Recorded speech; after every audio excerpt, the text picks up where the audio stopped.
This story happened long ago when King Lear was ruling Britain. King Lear had 3 daughters: Goneril, Regan and Cordelia. He was a very old man and completed more than 80 years of age. He was weary of ruling his kingdom and needed peace and quiet. The king decided to divide the kingdom into 3 parts and give it to his 3 daughters. But, first, he wanted to know how much they loved him. King first questions his elder daughter, Goneril, who was a wife of the Duke of Albany. In front of the whole court, Goneril declared that she loves him more than what she can say. She said he was dearer to her more than life itself. She loves him with all her heart and shall always do so. Lear was pleased. He called for the map of his kingdom. He drew his finger around 1/3 of it and said, "This part is yours and I give this to you and your heirs forever." Later then questioned his second daughter, Regan, who was the wife of Duke of Cornwall. Regan declared, "Father, I love you as much as my sister does. Indeed, I love you more. My only happiness is in loving you. My love for you will never change."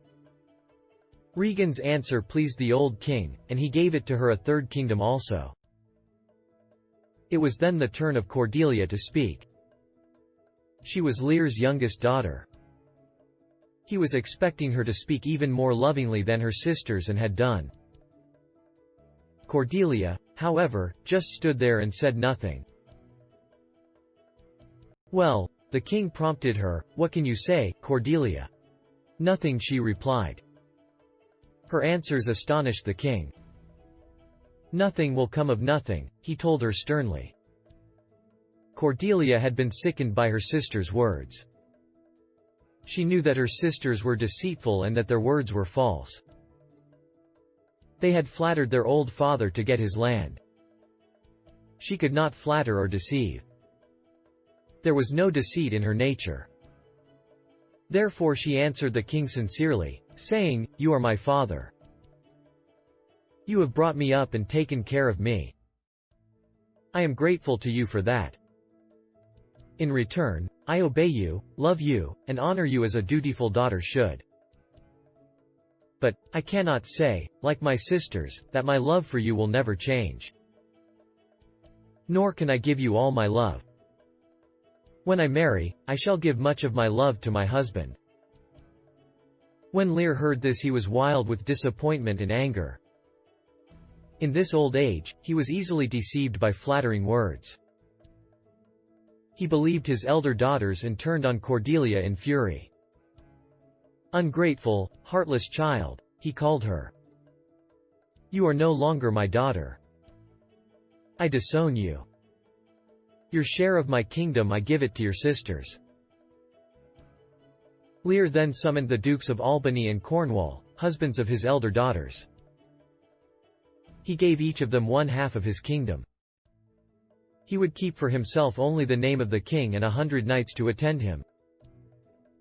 His home would be in the castles of his loving daughters, for he meant to live with each of them in turn. The courtiers listened in amazement as the old king disowned the daughter who sincerely loved him and gave away his kingdom to her deceitful sisters. However, they feared the king's hasty temper, and only one of them was brave enough to tell the king that he was unwise. This was the Earl of Kent, an honest and faithful nobleman. "You have rewarded those who flattered you, and you have punished your most loving and truthful daughter," he said to King. A wise and just king would have done the opposite.